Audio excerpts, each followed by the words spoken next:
the record store. Part of U+I's old vinyl factory regeneration, the Hayes office welcomed its first tenants in January.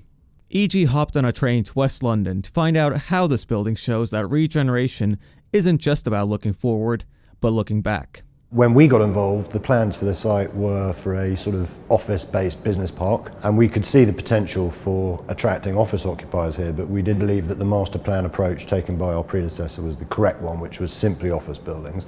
And what we wanted to do was to work with the heritage of the site and to introduce additional uses, importantly residential, so that it had a 24-hour sort of pulse. The 84,000 square foot record store sits on what was an EMI vinyl factory, where music by the Beatles and the Rolling Stones and Pink Floyd was pressed and stored on records. But as vinyl sales dwindled, Hayes became a distant memory. Until now. What it is it's an industrial building built for its industrial past, and with a very sensitive and quite light touch refurbishment. We think we've been kind of honest to the history of the building. The building is designed to welcome a range of tenants.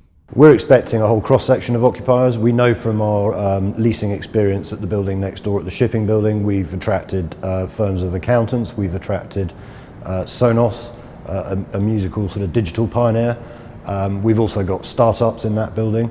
So we think that all the Thames Valley occupiers will look at this, and there's all sorts of different classifications. U+I's plans were for a whole-scale redevelopment. That meant not just designing new offices, but also 642 new homes and retail and leisure. It's sort of symbiotic, and with the occupiers come the demand. But in order to attract those occupiers in the first place, you do need to have some amenity in the first place. And so, if we can be in control of that, and as I say, that's what we sought to do, we can take the longer-term view.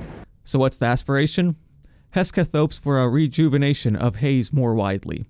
Crossrail coming in at the end of the year will help, and his hope is that occupiers will find Hayes to be a cheaper alternative to central London.